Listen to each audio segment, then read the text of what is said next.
High বন্ধুরা, আবারও চলে এলাম আমাদের সফরের পরের পার্টটুকু নিয়ে।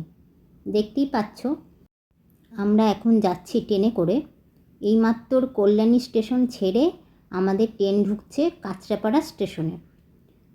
জানো তো, এই কাঁচরাপাড়া স্টেশনটাকে দেখলেই মনের ভেতর ঠিক কত শত স্মৃতি ভিড় করে আসে তা বোধ হয় বলে শেষ করা যাবে না।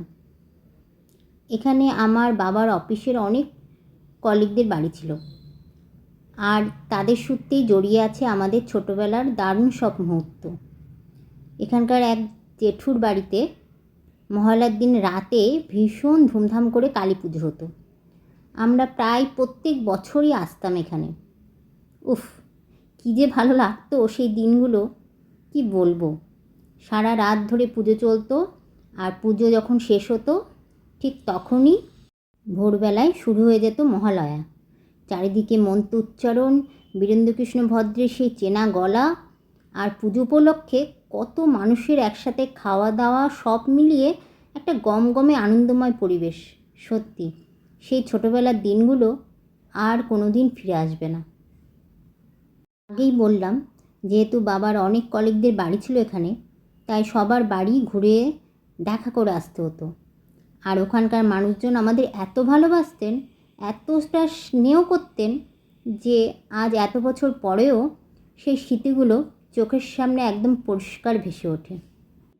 আসলে একটা কথা খুব সত্যি, যাদের কাছ থেকে আমরা ভালোবাসা পাই তাদের দেওয়ার স্মৃতিগুলো আজীবন মনের মণিকোঠায় গেঁথে থাকে। দেখো, কথা বলতে বলতে দেখো এক এক করে স্টেশনগুলো পেরিয়ে যাচ্ছে, আর পেছনের সব কথা মনে পড়ছে। হালিশহর স্টেশনটা পেরিয়ে গেল, আর এবার এলো নৈহাটি স্টেশন। এই স্টেশনটা নিয়ে নতুন করে আর কি বলবো। আমাদের এই শিয়ালদা কৃষ্ণনগর লাইনে যারা যাতায়াত করেন তাদের প্রত্যেককেই জীবন অন্তত একবার না একবার এই নৈহাটিতে আসতেই হবে, কারণ এটা হচ্ছে এই রুটের একটা মূল কেন্দ্রবিন্দু। এখান থেকে ট্রেন চেঞ্জ করে মানুষ কত দিকে চলে যায়। আমারও একটা দারুণ স্মৃতি আছে এই স্টেশনটাকে ঘিরে। ইউনিভার্সিটি থেকে ফেরার সময় কখনো যদি কৃষ্ণনগর লোকাল না পেতাম, তা ঝটপট নৈহাটিতে চলে আসতাম নৈহাটি লোকাল ধরে।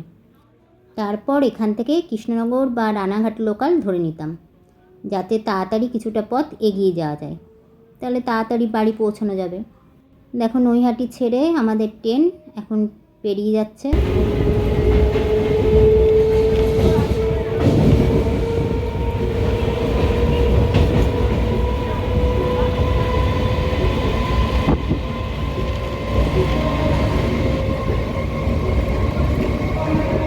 জীবনের পাতায় যেসব স্মৃতিগুলো রয়ে যায়, সেই স্মৃতিগুলোকে কখনোই ভোলা যায় না। সত্যি দেখো, কাকিনাড়া স্টেশনেও চলে এলাম। এক এক করে স্টেশনগুলো পেরিয়ে যাচ্ছে, আর স্মৃতিগুলোকে সঙ্গে করে তোমাদের সাথে আমিও এগিয়ে যাচ্ছি আস্তে আস্তে। এর পরের স্টেশন জগদ্দল। জগদ্দলে দেখলাম দাঁড়ালো না, তা স্পিডেই বেরিয়ে গেল দেখলাম। এখানে আমরা ট্রেনের মধ্যে খেতে শুরু করে দিয়েছি। দেখো, পাঁপড় আর বাদামও কিনেছিলাম।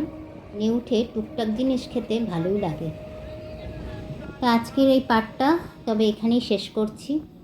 ট্রেনের এই নস্টালজিয়া জার্নির পরের পার্টটা নিয়ে খুব তাড়াতাড়ি দেখা হচ্ছে পরের ভিডিওতে। তাহলে আজকের মতো এখানেই টাটা, বাই বাই। সবাই ভালো থেকো।